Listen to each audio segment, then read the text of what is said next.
ロキシー・ミグルディアです。よろしくお願いします。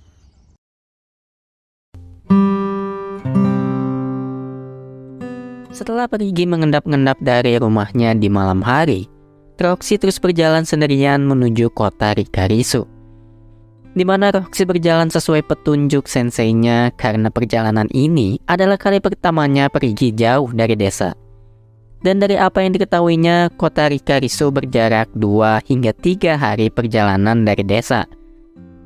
Hanya saja petunjuk tersebut tidak sepenuhnya membantu, karena kini Roxy masih belum sampai walau sudah 4 hari berjalan. Sehingga ketika menyadari kondisinya berbeda dari yang seharusnya, Roxy mulai menyesali keputusannya pergi dari desa. Karena mengesampingkan kemungkinan dirinya sudah tersesat, Roxy mulai berpikir untuk pulang karena bekalnya yang menipis. Karena walau bisa menciptakan air dari sihirnya, bekal makanan sulit didapat dan belum terlambat bila ingin pulang. Dengan kata lain, kini Roxy terpikir untuk menyudahi petualangan pertamanya karena merasa tersesat dan takut kehabisan bekal. Namun belum sempat menentukan apa yang akan dilakukan selanjutnya, Roxy diserang sekumpulan Pax Coyote atau monster berbentuk serigala. Walau bisa melawan dengan sihirnya, namun Roxy tetaplah pemula yang masih terlalu ceroboh. Karena tepat ketika bos dari kawanan tersebut muncul, mananya sudah habis karena terlalu banyak digunakan. Tanpa bisa melawan karena kehabisan sihir, maka apa yang terlintas di pikiran Roxy adalah dirinya akan mati. Dan tentu hal tersebut sangatlah konyol, karena jangankan melihat dunia, Rikarisu saja belum sempat dilihatnya. Namun untung tiba-tiba muncul sebuah party yang membantai monster tersebut, sehingga petualangan pertamanya tidak berubah menjadi petualangan terakhir juga. Hanya saja party tersebut menganggap Roxy sebagai anak hilang karena ukuran tubuhnya. Dan tentu hal tersebut membuat Roxy tersinggung karena mengesampingkan tingginya yang tidak akan berubah lagi. Roxy sendiri sudah menganggap dirinya gadis dewasa walau berusia 14 tahun. Namun ketika mencoba memperlihatkan sosoknya, semua orang malah meneriakinya Supart dan Roxy menjadi yang paling panik. Tentu hal tersebut terjadi karena Roxy menyangka ada Rasupart yang muncul, sementara yang lain menyangka Roxy adalah Rasupart. Hal tersebut terjadi karena rambut biru Roxy akan tampak berwarna hijau di bawah sinar matahari. Dan karena tidak bisa dihindari juga, maka nantinya Roxy akan terbiasa bila ada orang yang menganggap rambutnya berwarna hijau. Mengesampingkan masalah rambut, setelahnya para petualang tadi meminta imbalan karena telah menyelamatkannya. Dan mau tidak mau Roxy pun memberikan uangnya yang dari awal sudah sedikit, sehingga selain makanan, kini Roxy pun benar-benar miskin.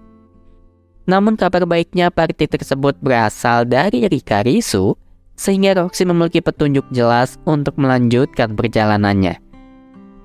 Singkat cerita, akhirnya Roxy tiba di kota Rikarisu yang jelas sangat berbeda dengan desanya. Karena berkebalikan dengan desanya yang begitu sunyi dan membosankan, Rikarisu sangat ramai dan dipenuhi berbagai hal baru yang selama ini dimimpikan Roxy. Namun yang namanya kota besar sudah pasti memiliki banyak masalah juga. Karena belum sempat melakukan apa-apa, Roxy sudah merasakan rasanya menjadi korban pencopetan. Namun Roxy sendiri tidak mempermasalahkan karena sedari awal isi dompetnya pun sudah kosong. Sehingga yang kini menjadi masalah adalah bagaimana cara untuk mengisi dompetnya, karena Roxy membutuhkan uang untuk menginap dan membeli makanan. Dan untuk itu Roxy kembali mengikuti saran senseinya, yaitu dengan bergabung ke guild petualang.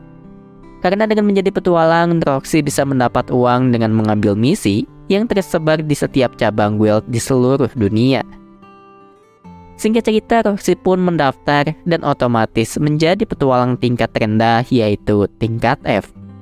Dan sebagai petualang tingkat F paling jauh, Roxy hanya bisa mengambil misi tingkat E atau satu tingkat di atasnya. Hanya saja kala itu terdapat satu petualang yang melarangnya mengambil misi tingkat E dengan alasan hari sudah gelap dan Roxy hanya sendirian. Namun karena butuh uang untuk makan dan menginap, Roxy mengabaikannya karena misinya pun hanya mengumpulkan tanaman.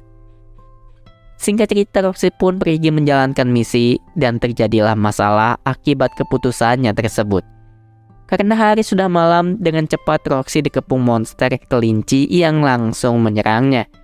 Dan karena kelinci tersebut lebih cepat dibanding pelafalan sihirnya, Roxy langsung saja terpojokan tanpa bisa melawan. Namun seperti sebelumnya, lagi-lagi ada sebuah party yang menyelamatkannya. Yang mana party tersebut dipimpin seorang pria bernama Dale yang merupakan orang yang melarang Roxy mengambil misi tadi. Di mana Dale sengaja memaksa anggota partinya untuk mengambil misi di malam hari demi membuntuti Roxy. Alasannya karena Dale khawatir dengan Roxy yang tampak seperti gadis kecil yang memaksakan diri menjalankan misi sendirian. Sehingga dengan bantuan yang diberikan Dale dan partinya, Roxy pun bisa unjuk gigi dengan menunjukkan sihirnya dan pertempuran pun selesai dengan cepat. Namun sama seperti sebelumnya, begitu selesai lagi-lagi Roxy dipalak dengan alasan biaya penyelamatan. Namun yang memalak bukan Dale, melainkan seekor kuda jadi-jadian bernama Nokopara. Bagi yang lupa, Nokopara ini pernah muncul 2 kali di versi anime, yaitu ketika mencoba menipu Rudeus yang berakhir dengan terbongkarnya identitas Ruijet dan ketika Roxy mencari Rudeus di Rikarisu. Dan inilah bagaimana Roxy bertemu dengan Nokopara yang kelak akan menjadi salah satu temannya. Mengesampingkan Nokopara yang terus protes karena Roxy tidak bisa membayar, Roxy sendiri protes karena Dale yang ingin mengantarnya karena menganggapnya anak kecil. Sehingga untuk menyelesaikan kedua masalah tersebut, Dale mengajak Roxy bergabung ke dalam partinya dengan alasan Roxy harus membayar biaya penyelamatan tadi. Tentu hal tersebut dilakukan Dale karena khawatir dengan Roxy, sekaligus ingin menutup mulut Nokopara yang masih saja mengomel. Singkat cerita, begitu pulang, Roxy mendapatkan upahnya yang ternyata sama sekali tidak cukup untuk menginap. Dan bukan hanya tidak cukup, uang sedikitnya pun dipalak Nokopara untuk menyebut bahwa uangnya adalah uang party juga. Namun apa yang dikatakan Nokopara tidak sepenuhnya salah, karena Dale mengajaknya makan walau Roxy tidak memiliki uang. Alasannya karena kini Roxy adalah bagian dari party dan segala pengeluaran akan ditanggung bersama dari hadiah misi. Dimana kala itu Roxy pun sampai menangis karena akhirnya bisa kembali makan makanan yang layak setelah beberapa hari perjalanannya.